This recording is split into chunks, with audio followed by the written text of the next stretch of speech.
quando ia no terreiro, vocês buscavam o quê? Se sentir melhores? Ter mais prosperidade? O que vocês iam buscar lá?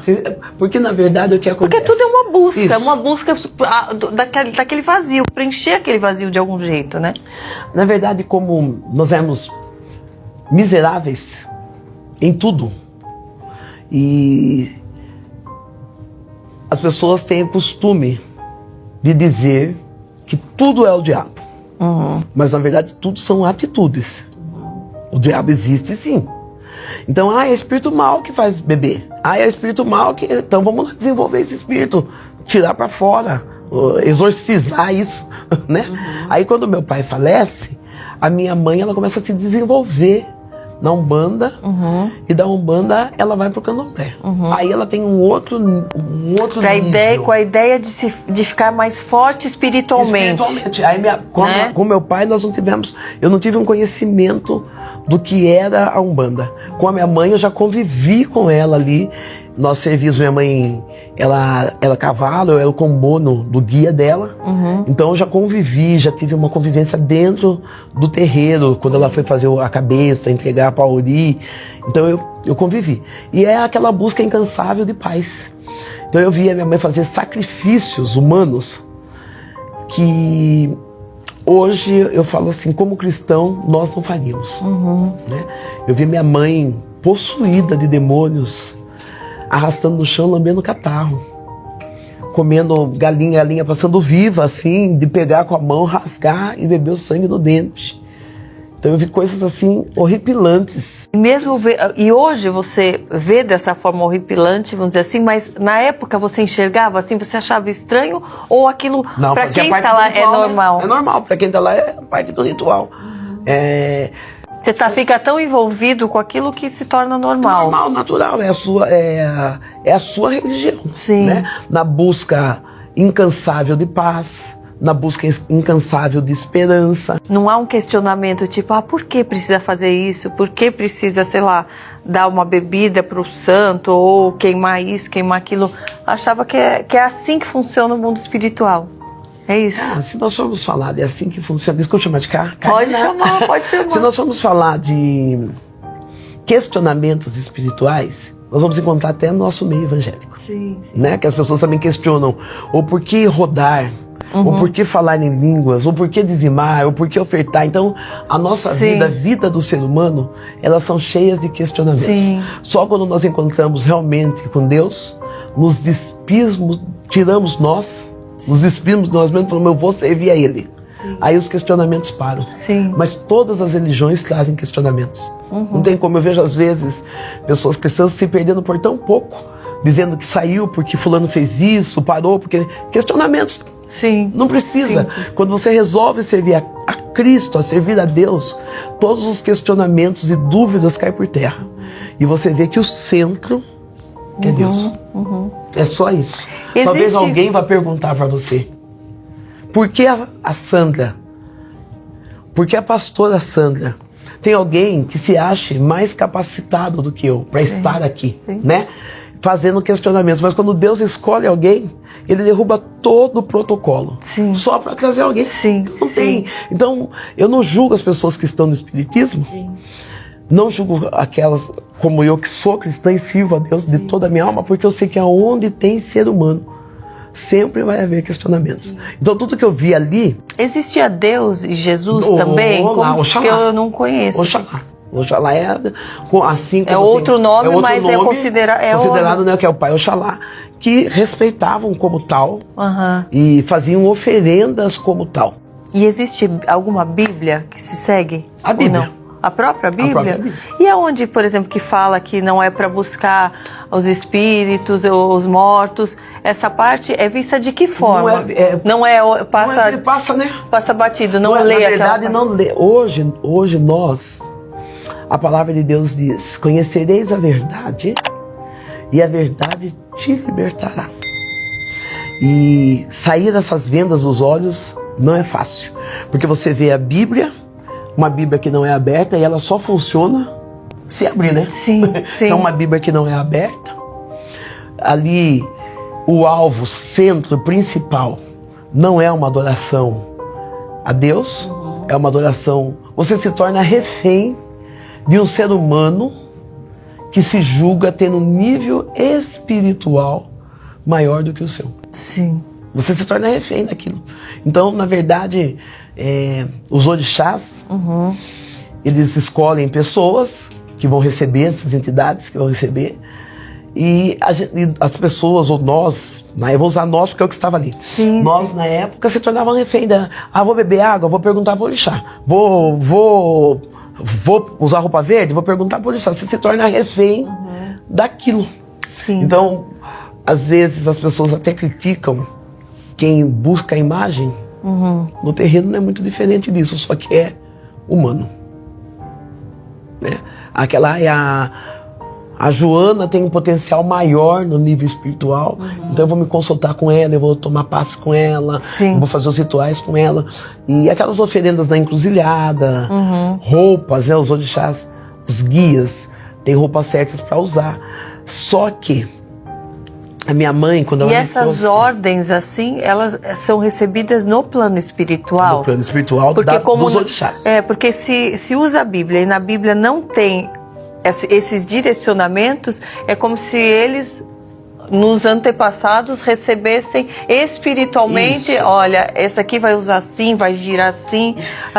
É tipo isso. Isso.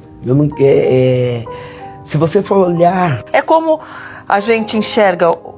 Eu vou fazer uma comparação, mas nós somos guiados, com muito temor, guiados pelo Espírito Santo. Nós cremos que existe, que o Espírito de Deus habita em nós e nós somos guiados pelo Espírito Santo. É como Qual é a simbologia que nós usaríamos para o Espírito Santo?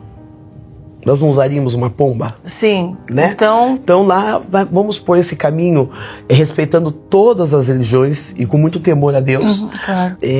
Lá eles pegam, por exemplo, a imagem de São Benedito, né? E levam até o terreiro, torcendo São Benedito na esquerda é o Zé Pelino, né? E assim vai torcendo. Preto Velho, São Benedito é o Preto Velho. Tem o São Jorge, que é Ogum, eles vão distorcendo. E, por exemplo, desculpa, porque eu tenho curiosidades, né? Então, aqueles que usam a pombagira, vamos dizer, que a gente já tem ideia de que não é algo bom, vamos dizer assim. Uma mulher vulgar. Uma mulher vulgar, que bebe, que se prostitui, vamos dizer, que usa da sensualidade. Então, como enxergar que isso é algo bom? Como transformar isso em algo bom? Porque não existe rituais, coisas que faz para ela. Assim, né? Sim. Por isso que eu disse que só conhecendo a verdade, que a verdade nos libertará. Sim. Porque na verdade os olhos cegam, né?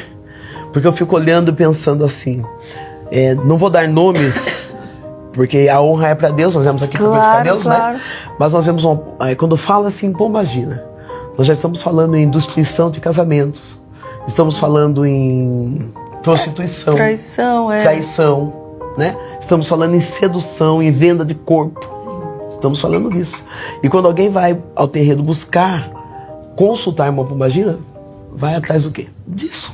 Não vai atrás de outra coisa. Então, mas dali, você está tão cego que você não enxerga o mal. Entendi. Que você está envolvido no mal, mas não enxerga o mal. Porque daí eles colocam linha da direita. Sim. E a linha da esquerda. Então só a esquerda é o mal, a direita é o bem.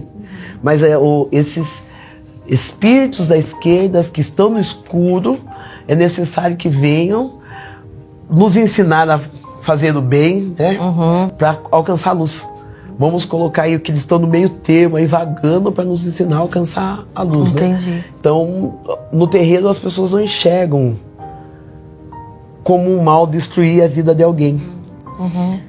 Como aprisionar a vida de alguém. Eu lembro que nós íamos fazer algumas entregas no cemitério, abrir túmulos. Eu vi minha mãe, numa época, fazer entrega em Santos. Tem uma festa de uma santa em Santos. Eu via minha mãe fazendo amarração de casamento. E acontecer. O mal está aí. Infelizmente o mal está aí. Mas também eu vi dentro da igreja, casamentos sendo destruídos e Deus restaurando. Também vi. Então, eu posso dizer que o poder de Deus é maior, né? E eu trago alguns exemplos da Umbanda, ou melhor, do Candomblé, assim dizendo, porque no meio existe muita responsabilidade para dizer que faz parte daquela religião. Quando a minha mãe se formou, a mãe de santo daquela religião, eu me formei pombono dela. Então eu servia os guias dela. Hoje eu brinco, porque minha mãe, ela recebia... Você era adolescente. Adolescente, né? Tinha 14 anos de idade. Minha mãe recebia... Existe idade? Existe idade? Desenvolvimento. Família que vai desenvolvendo a pessoa, né? Porque isto fez com que saíssemos da prostituição. O combono, eu não poderia... A minha mãe me deu o meu corpo para um Exu.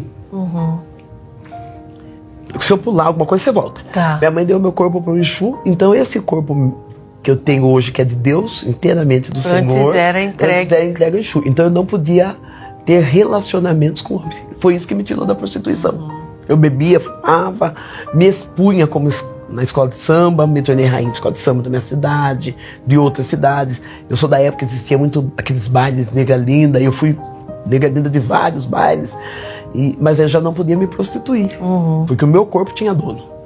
E esse corpo que tinha dono com 14 anos, com 14 anos que esse corpo tinha dono, os Exus vinham à noite manter relações sexuais comigo. Eu acordava. Você se lembra disso? Lembro.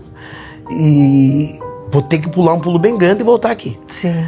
Eu lembro eu orando depois de crente e eu senti o demônio na minha costa mantendo relações sexuais comigo. E eu tenho que levantar e começar a ter decretos de orar de pé, buscar ajudas espirituais para libertação. Sim. Não foi assim, entendeu? Teve processos para me livrar disso. Sim. Porque houve uma entrega, você concedeu.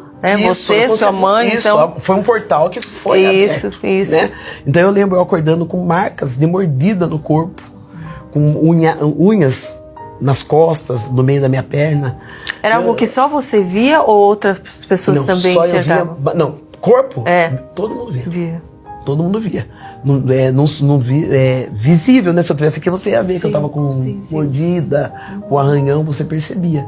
E se você perguntasse, eu falava, não é nada. Mas eu sabia que eram os Exus que vinham ter relações comigo. E a prova era que eu não poderia ter relações sexuais, fosse com homem ou com mulher.